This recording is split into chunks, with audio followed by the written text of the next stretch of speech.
Welcome to Stories from Our Elders. I'm your host, Peter Stickney. Our segment today is titled Makoto's World of Music. Here's a snapshot of Makoto Horiuchi's life.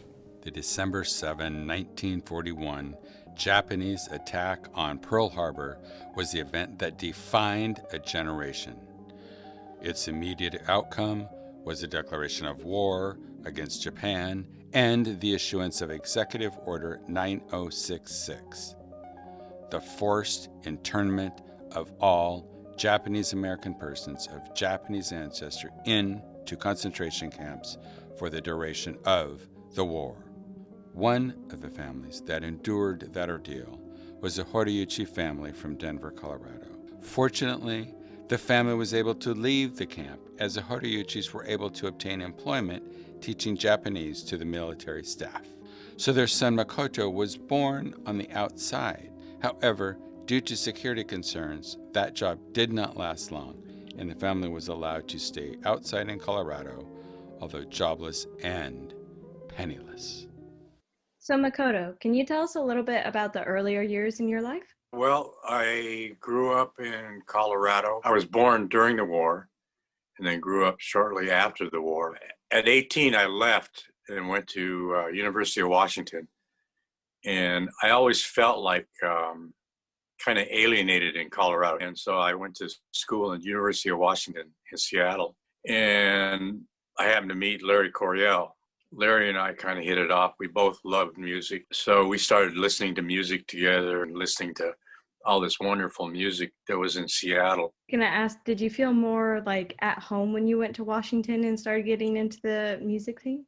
Yeah, because there wasn't as much of a racial undercurrent at that time in the Northwest. Is there a specific moment that you can remember when you decided that this was going to be your career? You know, I never even thought about that as a career. It was just like a passion, right? Mm-hmm. And so I just followed wherever it went. So like from Seattle, so after school, after college, I went back to Colorado, and then Larry came through, and then he went to New York, and then I kind of followed him there. How did that end up working out with meeting Quincy Jones?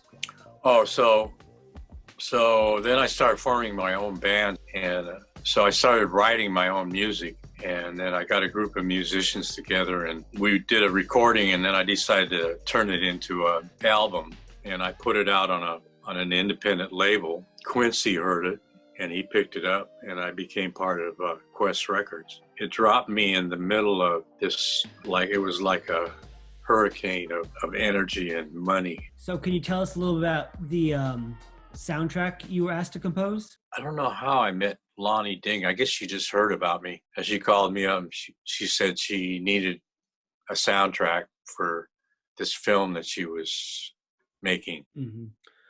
What was the film about?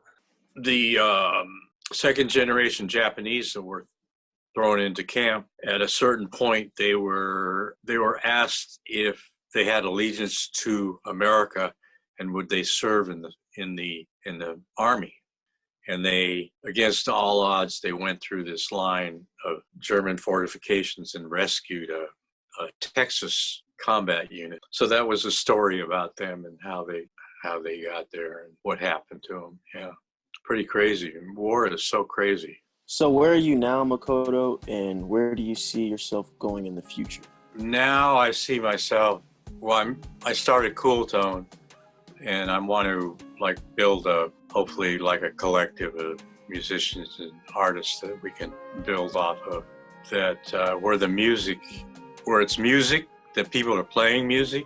And Duke Ellington said, there's good music and there's the other music. I think the thing is you got to follow your passion. But the thing about following your passion is that you have to do it every day. It has to become a part of you. Follow your passion, follow your dream. I hope you enjoyed Makoto's World of Music. I'm your host, Peter Stickney. Have a good day and take care.